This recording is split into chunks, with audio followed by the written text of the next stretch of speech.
Today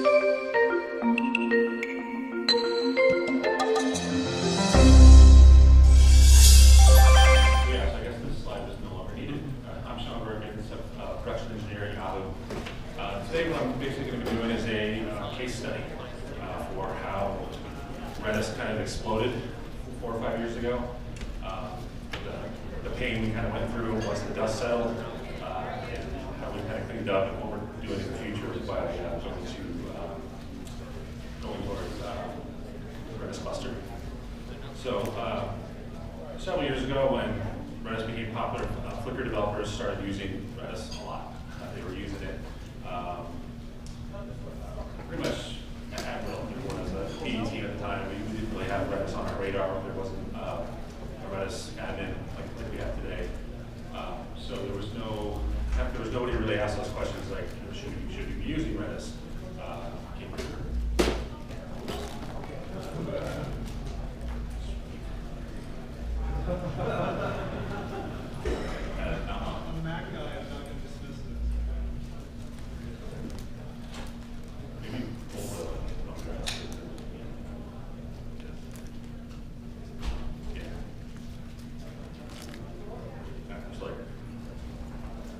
So yes, there was nobody asking those questions. Is there high availability? Can your app handle if the Redis box goes down? So the result of that kind of explosion, if you will, was kind of what our footprint is today.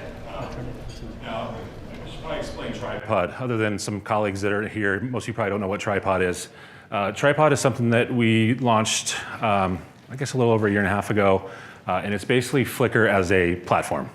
So it allows other properties in Yahoo, like Mail and Messenger, Fantasy Sports, to leverage what Flickr does. They upload photos. We call it enrichments, which is a vision kit that can do auto tagging. So when you upload your photos, it'll automatically figure out what's in the photo and tag it appropriately. And then the final leg of the tripod, if you will, it was the aggregation piece or search. The bulk of what you see here is Flickr. Tripod primarily uses Redis cluster, which we'll get into later. So about 100 physical hosts, roughly 500 plus instances, and around, on average, about 600,000 ops per second. So not a crazy big instance, but it's a pretty good footprint. I wanted to talk about some of the use cases early on of how we were using Redis, which will then kind of get into the pain that we felt from how these were set up in get-go. The first example is the camera roll. This was a feature that was launched a couple years ago. It looks just like a camera roll you might have in your phone. On the back end for Redis, it's 24 hosts, 12 on each side. There's 4 masters, and it's basically just used as a cache. And this, I had updated slides, but we weren't able to get this does about 6,000 ops per second for this particular feature. As far as the client, we use a twin proxy client, and we use what's called a Katama hash ring. So the 12 Redis boxes are basically in a ring. If a box were to go down, the twin proxies would mark it down, and it would just skip to the next host. What the user might see is they might see some latency while their cache is being rebuilt on other hosts. So while it's not true HA, it's actually pretty stable. The user experience isn't that bad. The other one is activity feed. This is, again, activity feed. You would see your the photos of your friends on your mobile app or on the web. Almost the same exact setup. This case, it's 8 physical hosts, 8 masters. It's a cache, same proxy stuff. However, on this one, if one of the master hosts were to go down, instead of latency or serving an error, we actually serve what's called a recommendations page. So you'd pull your phone out and you'd go to your feed, and you'd see, instead of your friends' photos, you'd see recommendations of other people. Hey, check out this person's photos or that. So again, not true HA, but the user experience isn't that bad. 1 or 2 refreshes, your cache was rebuilt on another Redis host, and everything's back to normal. So these are 2 cases of, there was a little bit of thought put into it. These came later. So the implementation, again, not true HA, but it served its purpose. And this one is about anywhere between 5,000 to 6,000 ops per second for the activity feed. This one. This is a case of what not to do. So this is notifications. This is the Apple push notifications. this was set up back when Redis was exploding, when there wasn't anybody asking the questions about availability or what would happen if the node went down. So in this case, there are actually 3 physical hosts. Master runs on one host, 2 slaves on the other. There's clients in both data centers, but the master is only in one. So we use a Yahoo version of S-Tunnel, which is the devil, to be able to talk to everything. So it's a very manual failover. And this does about 6,000 ops per second. So if that master host goes down, push notifications, not only are they down, they're completely lost, because there was no thought of, hey, we should make sure that the data that we're writing to Redis, in case Redis goes down, can still go somewhere. It goes nowhere. So it's a very bad setup, something that we're trying to fix going forward. So, and many more. So those are just a couple examples, but all in all, we have what we call Redis general boxes. They're 45, I think they're about 96 gigs of RAM, and they have basically a hodgepodge of instances, over 200 of them. And during kind of the cleanup stage, when PE got involved, I was asked if I wanted to be a Redis admin. I didn't know what Redis was, but I was like, sure, I'll take on the challenge. So part of that was getting organized, figuring out where everything's running. We built a dashboard, and in doing that, we were able to see that only about 50% of our instances have automatic failover. The other ones are a very manual process, or maybe the app can be fine if it's down for 5-10 minutes, the app will survive. This becomes very problematic when we have company-wide mandates to patch our kernel, for example, which just happened this year. Having to go in and do these manual failovers is very problematic. So last year's conference, I came here hoping to see some talks on Redis cluster. It was relatively new, but there wasn't any. I don't think there was a single talk on Redis cluster last year. So why Redis cluster? Pretty obvious from the slides I've just showed. We want to have high availability everywhere. We want to be able to not have to deal with these manual failovers. They're time consuming. I think it took me, if you added up all the hours, probably close to a month to reboot all of our Redis hosts for the kernel update. So not very efficient at all. So because I didn't really know anything about Redis cluster, after last year's conference, I decided to just basically download it, build it, start playing with it. So initially, I just did manual builds, got to see how it worked, how you spin up the instances, how you create the cluster. After that, I created a package to automate the setup. Yahoo has its own kind of packaging system. So I used that to be able to use those package settings to spin up however many instances you want. So based on the settings, per host, I want 8 masters, I want 16 slaves. You spin everything up, and then there's one command to actually create the cluster. This was done on VMs initially, just to do the testing. I used a Ruby script. I think it's part of Redis cluster it's like as a client. So I was testing, just sending data to it, and I would take a node down. The big scary thing about Redis cluster, at least then, and maybe to this day still, is they can't guarantee the data consistency, right? If you're writing data to node A, and node A is replicating to node B, and it goes down, that data may not make it over. So testing with that. In my testing, obviously it was very small scale, so it seemed to work pretty well. For benchmarking, at the time that I was doing benchmarking, the Redis benchmark wouldn't work with cluster. It would only hit that one instance. So I did some looking around on the internet and whatnot, and found an open source tool that allowed me to do benchmarking on Redis, and the results are basically what I expected. Very similar as an individual instance. However, now you have the multiply of 3 of the network and memory utilization, things like that. So after I finished all of this, I decided to build some production clusters. And actually, let me see. Yeah. So the first one I built was for Tripod. Did 3 hosts, 196 gigs of RAM each. I did 8 masters, 16 slaves. And once I built this, does this have the client? Yeah. So once I built this cluster, then I basically started trying to just advertise it to all of our developers. Hey, got this new thing, Redis cluster. Can you use it? Can we use it? So for Tripod, the first customer was for console. It's an internal site that was built for onboarding to Tripod. It's a Java Spring client. It uses a cache, and it's what's called as a smart client. Does anybody here know what smart client versus dumb client with regards to Redis cluster means? No? Nobody? Yeah, basically it means, so I'll go over a dumb client first. So if you have three nodes in your cluster, right? The data can go on any three of the nodes. So you do a request to get that data, and you hit node A, and it's not there. So node A will actually return back they say it's an error. It's a moved error, but it gives you the IP address and the port of the host that you can go then get that data, right? So then that client should go to node B, get that data. Well, when it comes back to get it again, that same dumb client will go to the same host, get that same moved failed error, and go that way. A smart client will actually build a hash table in its cache, and it's a mapping table of where everything's at. So a smart client will hit that node A, it'll get the moved to B, it'll go get that data from B, and it'll write in its hash that, hey, this data is now on B, and it'll constantly update that table. So obviously you want to do the smart client, and that's at least when we were doing this 6 months ago, 8 months ago, there weren't a lot of clients that were cluster aware, so this actually became a problem with when I get to the Flickr part of the cluster. So now console's running on this cluster. We have a couple other things running on there as well, and basically anytime anyone from the tripod, because we haven't officially separated the two teams, but the lines are being drawn.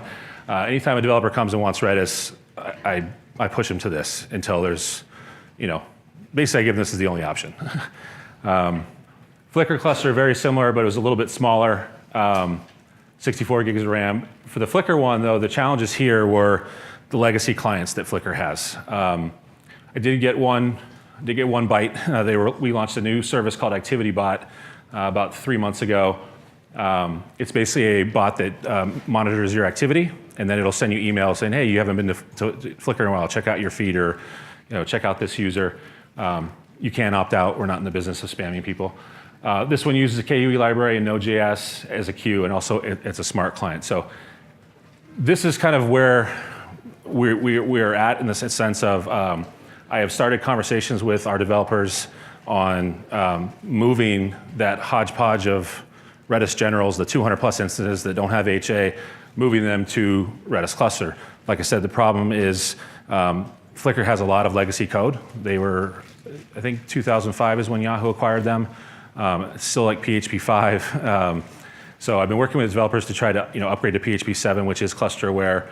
But there's also a lot of unknowns. So in the ActivityBot and console, we're talking around 100 requests per second. So I haven't really been able to really see how this will scale in production. There might be cases in Flickr land where, like Activity Feed or something like that, where Redis cluster won't be a viable option. We'll have to get to that point once we can upgrade the clients. I remember. I guess I can open it up for questions. Anybody has any questions? Have you had any production outages yet? No. So it just worked. So yeah, so that kernel patch that I was talking about for the way to reboot the hosts, I was very curious to see, because at that time doing this, ActivityBot and console were in production. So just stop Redis, reboot the hosts, and I'd watch the other hosts, and you could see the other ones coming up as master slaves. And I was checking with the developer. We were watching for errors, no errors, everything seemed. But again, it's hard to quantify that as it'll work for everything because it's such low RPS. But yeah, no instance whatsoever on those, which really got me excited because I had just finished, a month worth of manual failovers of regular Redis. So still a lot of work to be done, like I said, to figure out on some of these if this is the right, there are issues with PubSub with Redis cluster, so maybe those will be addressed in 4.0. There's other, especially looking at some of the other presentations, there's other options with Kubernetes and these kind of things that I may look into as well. I'm not tied to this, but it's a way out of the mess that was created by kind of just everybody using Redis and nobody really kind of asking them any questions, basically. So we had many outages, basically, and it started with, hey, where's that Redis instance running? And no one knew because it was just spun everywhere. So that was part of the organization part of gathering all that data. We built a dashboard, which is just a MySQL backend. There's a script that runs on every Redis host that we run the info command, get the metrics we want, sends it to MySQL. The front end is just PHP displaying it. But now it allows you to, if you're on call and one of those Redis generals hosts goes down, you can go to the dashboard, enter it in, hit search, come out, it'll tell you all the instances that are running. It'll tell you whether it has HA or not. So if there's only one master on that box and it's HA, you can, it's fine, it's going to automatically fail over. If you see one that says no and yes, then it's okay, we have to do a manual failover. So that's helped quite a bit, but we're still in this, when we have to reboot these hosts, it's a very manual and tedious process. What do you use for failovers? Like, do you use kind of like So Sentinel? the only automatic failure we have now is Sentinel. So we use a proxy layer called Cerberus. It's a very old, that works with our site code, which again is PHP. So we have a pool of 12 Sentinel hosts per colo. And there's about, well, 50% was probably, I was stretching. It's more like 30% that has failovers. And the ones that do it's Sentinel. So basically the way it works is, we've set up all of our individual instances with the master and 2 slaves on 3 separate boxes. That's how we set them all up.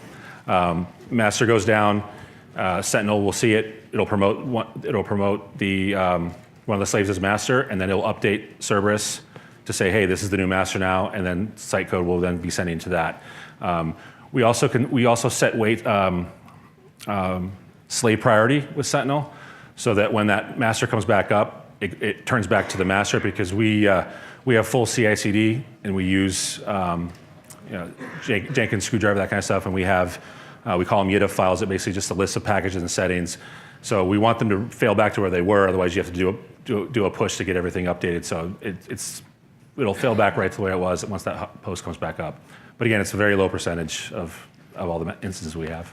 What guidelines do you use to decide how to break up your clusters? I mean, it looks like with Redis Enterprise, the idea is just it's got a whole lot of computing together and just throw it all at it. But you've broken them up with some kind of idea of the context. So I recently got a demo of the Redis Enterprise. We did it over a GoToMeeting, and I was obviously blown away. This would solve all of our problems. This is fantastic, right? Unfortunately, working at a big company like Yahoo, that process to get that approved is at a snail's pace. So that process is going. But I didn't want to put all my eggs in that basket and wait, so that's why I built the clusters myself. As far as splitting them up, I built a bigger cluster for Tripod, because Tripod is growing faster than Flickr is. The development work is still happening on Flickr, but at a faster pace in the Tripod land. I picked 3 hosts, just figure the chances of 2 hosts going down, very rare. So I picked 3 hosts. If we can migrate to, we get to a point where the Flickr instance, we can migrate this to cluster. I'd probably do it very similar as far as the criticality of the piece. So like activity feed would get its own cluster, and then camera roll would get its own cluster. In fact, when I first started, the activity feed and camera roll, they were all on the Redis generals. Everything was just on those boxes. I was like, we've got to pull these out, get them their own boxes, because their own boxes shared with other things. So that's probably how I would approach it. Build small three host clusters per thing, and then what's left, things that are not as important, maybe build one bigger cluster and have those there. As far as deployment, honestly, the Google project was awesome. It's a little overkill in our environment. We don't spin up Redis instances quite as fast as we used to. It's slowed down quite a bit. So, and we have a like I said, a full CI/CD pipeline. So it wouldn't take me very long to spin up a 3-host cluster. It's not as quick as saying, okay, Google, but it's not a manual process either. So, yeah, that's probably how I approach it. Hi there. Are you still using Igor and Wyance, or have you guys moved on? Igor is dead. Redis? Igor is dead. Wyance is still living strong. The only issue with Wyance is a lot of things we've been moving to RHEL 7 and Dockers and doing stuff like that. They have not quite got Wyance to work on RHEL 7 yet. So we just this year I built a Chef environment so that we can start installing things with Chef in RHEL 7 land. So is it standard? Igor died a painful death a long time ago. Is it standard Redis or Y Redis? Standard Redis. Okay. Yeah, Thanks. it's Redis Y, but just for I wanted the new 3.2.8 I think or whatever, and I just submitted a PR, and then they pulled it in and put it in test branch. So it might have a few hacks, but for the most part it's straight from what we get from Redis. Okay. A quick question: do you have a multi-data center solution, or is it a single data center? So we actually tried it once. Actually, it's still running. We only have one case where we have a master and 2 slaves in the East Coast, and then from one of the slaves, it's slave to another slave in GQ1, and in the East Coast. It's called GQ1's data center, and that actually does reads. But it's very low RPS, and it's the only case we've done it. We've not tried doing any type sort of replication in across data centers, anything like that. Redis high availability, I think, is an issue that many of us in the room have struggled with in the past. So congrats on your progress. Yep. Working at Yahoo in the past, I know that there is a solution, a NoSQL solution called Sherpa, Right. which is similar to AWS's DynamoDB. Do you have any guidelines as far as what you recommend to be put on your Redis cluster versus the internally hosted solution? Do you actually does Tripod end up using both? Or Tripod does use both. do you know? I forget exactly the data that we store in Sherpa. My biggest thing when someone decide whether you should use Redis or something else, my first question is how important is your data? If they come back with, well, it's pretty important, maybe then Redis may not be, because we don't do any type of saves or any of that kind of stuff. We probably should be doing that. I'm actually very excited to see some of these other sessions about AOF and RDB and stuff like that, because right now we don't do any of that. So that's kind of the first question I ask. As far as like in Tripod, they've, as you know, we also use Redis as a queuing system. Our Vespa search would use Redis as a queue, which it's not ideally for, but it performs really well. And the big joke was anytime there was a problem with our Redis EQ, everyone's like, oh, it's Redis. And no, Redis is fine. Something downstream is broken, and it's just building it and keeping everything there. Obviously, if that box were to crash, you lose all that data. You have to backfill it some way. That's another question can you backfill your data if you were to lose it? So those are some of the questions I ask. I kind of have a checklist now. I think we worked on that back in the day of what I go through when someone wants Redis, and it's changed quite a bit. Obviously now I try to push to Redis cluster, just for the HA part of it. I don't know if that answers your question or not. Yeah, I think so. Thanks, Sean. Hey, Sean. Hey. Recently, we have set up a Redis cluster in our production system, and we have a really pain point is how to do the day-to-day operational work. It's like the major is how do we determine if a Redis instance is down? Is down? Yeah. Okay. How do we determine if a Redis master instance is down? Because we have high availability, and also Redis cluster is like a eventual consistency. Yeah. So it's really hard to determine if one master. Do you have monitoring on the boxes that will let you know? Yes. We right now we use the Redis trip. That's the Ruby script. Right. That will have a health check command. But however, we also need to compare it with our the source of truth, like how many instances we have and Right. stuff like that. But Redis, like I said, Redis cluster is eventual consistency, and every node has a different perspective of what the cluster looks like. Right. And then, so I apologize. I was told that the slides would be off of Dropbox, so I'm missing a bunch of slides. One of the slides is I had the same thing. I wanted, how can I see the health of the cluster? How can I see if it's not balanced correctly? If we should move some slaves? Obviously, you never want to have a master and two slaves on a single host. Yeah. So I ran around searching on the internet. It's usually what I do. See if there's any open source tools, and I actually found a really awesome tool. It's called RCM. RCM. I'll give it to you after. Okay. I'll make sure that the presentation that you get is the updated one. Again, this one's like a week and a half old. So. RCM stands for Redis Cluster Manager. It's open source. I think it was, I forget what it was written in, but it just has a binary file. I incorporate my package, and it allows you to,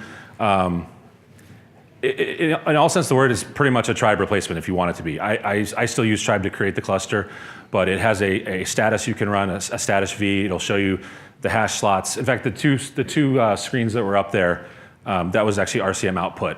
It's the same data that you would get from running CLI output, but it just formats it really nice, and it gives you master your two slaves. But more importantly, if there's anything that's off, it'll show that error, and it'll include actually the command how to rebalance it and fix it on the spot. So we have an auto healing system called Apollo that was built for Flickr, and that's one of the things I'm working on is to write a Apollo script that will run that command. If it sees that there's automatically run the command to fix it.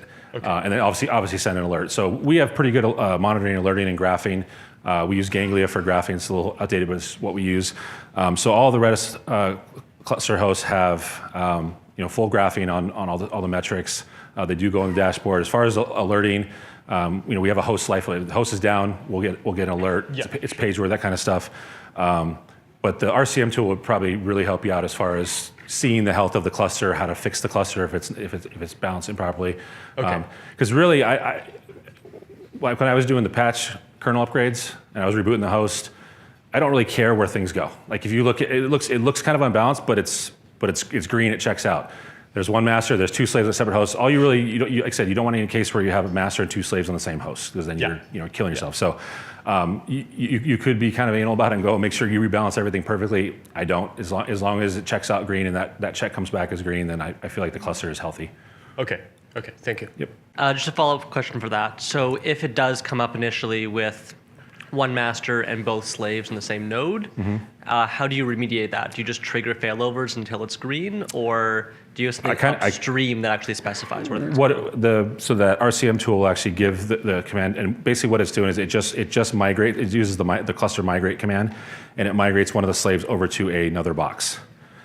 So it just kind of rebalances out that way. So do you have to pass in data into the RCM tool about the parentage and topology of your? No, it comes from the status command itself. When the status command, just like see they're on the same IP address, that will do that. They're all in there, and then it figures out, okay, you need to do this, and the command's right in there. So you run the command, and it bounces back out. You run it again, it's all green. So it's a really awesome tool. I wish it would have been on the slide because I want to give credit to who wrote it. Hey, hi, Sean. So can you talk about the partitioning of the keys? So in case you add more Redis instances, so how does it impact the existing keys? Do you move all the keys or? So you're talking about like expanding the cluster or making the cluster smaller. We haven't done that yet. Everything I've read though, so when I did it, I just kind of, it was a dev with VMs, so I can't really quantify that as how it would work, but adding nodes to the cluster is again, it just does the move command, and it'll move instances over. Unfortunately, I haven't done it yet in the production, so I can't really say exactly how if I saw any like problems with it or not. But based on the documentation, it says it's pretty straightforward, pretty simple, and it can handle it. But it's probably something I should try just so I know in the future. But in our situation, I probably wouldn't be adding any more hosts. I would just be building new I've got 45 96 gig RAM, physical boxes that I can work with, and move the instances off, build a three box cluster, and then go from there. But from everything I've read, it's supposed to be pretty straightforward to add hosts or remove hosts from the cluster, with no downtime. Okay. So I have one more question. So can you talk about the order of the failover time? Have you done some testing to? So what happens? So you need to have the time to be as minimum as possible because you lose data. So right. Do you know like what is? So from what I saw, so all of the instances. So let's take example of the tripod one. So there's 24 masters and there's 48 slaves, right? So I did a replication factor of 2.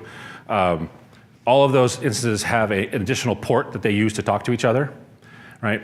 And there's a gossip flag in the ping and the pong between the two slaves.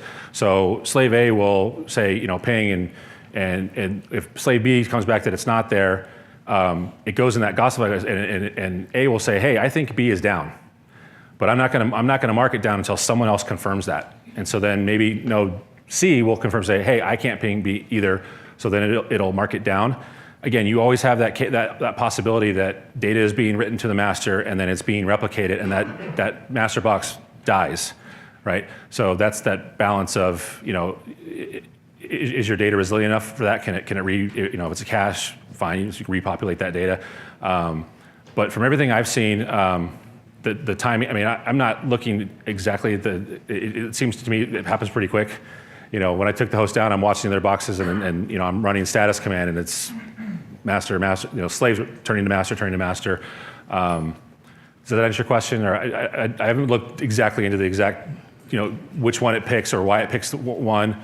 I believe it just picks randomly. I don't think there's any order to it. Yeah. So the question was basically is it like within 5 seconds or? Oh, it's less than that. It's less than that. Yeah, it's pretty instantaneous. Okay. Yeah. Is there a strategy for tackling ROG clients? Like, somebody could just delete some data or like somebody could create its own cluster and do a cluster meet command. So his cluster could will be part of your own cluster, right? So like what I mean is a strategy for tackling such clients which you could say are wrong? The Google way, where I'm actually spending another. Honestly, I don't know. I haven't looked into that. You know, if the data was destroyed on, say, box A, and your client hits box A and it's not there, it should issue a move command. Hey, you can get your data over here on this, because the data is on 3 separate hosts, right? No, what I mean is, let's say you have a cluster which have 24 nodes, and I have a client.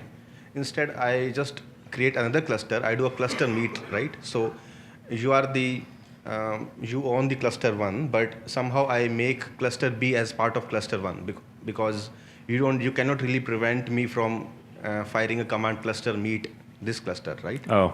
So, and then I could even try to move the data, right? Right. Because I think in Redis there is no way that you can prevent such clients from doing something. Like you cannot say, okay, these commands should only come from. So is there a strategy for, because we also have such a thing? I believe that I read there's got to be something in there that would prevent, whether it be password authentication or something from doing that, or IP tables. You could use IP tables and lock it down that way. Yeah, like we use IP tables, but the problem with authentication is if you have a client which is, let's say, application server, a Java application server, which is supposed to connect to a Redis server, it will have the credentials in plain text, and it will be also, it will be legally or officially it should be allowed to connect to it because it's a client. Right. So somebody could maybe go there and just run a script which could just screw up your cluster. Yeah. Do you work for Paranoids? Sorry? Sorry. Sounds like you work for security. We actually don't use password authentication only because when they came to us and with the whole the config vulnerability and the config command, we have such a hodgepodge of clients that the dev worked to update all those different clients to be able to use. So we basically did the rename. I do the bind to the interface, so only instances locally there can connect to it. So you can't connect out from another host type of stuff. So we've done the best we can with security. But yeah, that's a good question. I'll look into that. I'm not sure. So beyond RCM, are you using anything else for monitoring and health checking? So we use Yamas, an internal tool for some monitoring. So we have monitors on the memory utilization. So I have it set at 50% to give me plenty of time to talk to the developer, hey, is this broken or is this organic growth? We need to raise it. We also use Grafana for graphing. We're using an older version that you can't do alerts off yet, so I was actually just talking to one of my colleagues about maybe upgrading so we can alert off of that as well. I try to avoid overkill with alerts, just for the on-call purposes, and we have Moots knows we have no shortage of alerts, but they're pretty well monitored. We know when memory's up. We know obviously if the host is down. With the RCM tool and the Apollo Health auto healing, that also works pretty well. And like I said, it'll kick off alert that, hey, I just did this, so that it's not just running rogue on its own. So, but mostly Yamas is our internal monitoring tool. And in developing and diagnosing things, have you done anything with tracing debugging there? No, I haven't. You talked about the smart clients. Like, what are they available like readily, or you have built something on your own? No, they're out there and it's growing. I mean, just from the amount of clients that were on the Redis cluster documentation when I started building, it's probably quadrupled. Yeah, so there's actually a whole list on the Redis documentation cluster for which clients can talk to Redis cluster. The one I think there's a Ruby client script in the Redis repo that will act as a client. That's what I used when I was doing my initial testing, to just write data, get data. Okay, cool. Thanks. Yep. So we're running Redis cluster right now, having great success with it. One of our challenges, though, is we want to be able to do upgrades of the Redis nodes, in play, or not in place, but with no downtime. Right. Do you have any tips or experience doing that? Can I just do a cluster migrate to a new version of the node? Right. I will in like 2 weeks because I'm going to be upgrading. That's one of the tasks that I want to do. I haven't done that yet. Yeah, I mean, if you can spin up another cluster and do the migrate. Again, you asked the questions about the migrate. I haven't done that yet, but from everything I've read, it seems to be pretty straightforward. I know sometimes documentation can always sound that way, and then when you actually do it, it doesn't. But that's probably the way I would go: is spin up a cluster, migrate over, update your client, and then you can upgrade this cluster and move back. It's a little tedious as far as maybe conflicts. If you were to upgrade just one box, I don't know. I haven't done that yet. It's actually a good question. I might try that just to see what happens, just to chaos monkey it, I guess, a little bit. All right. Well, thank you very much, Sean. Thank you. Thank you.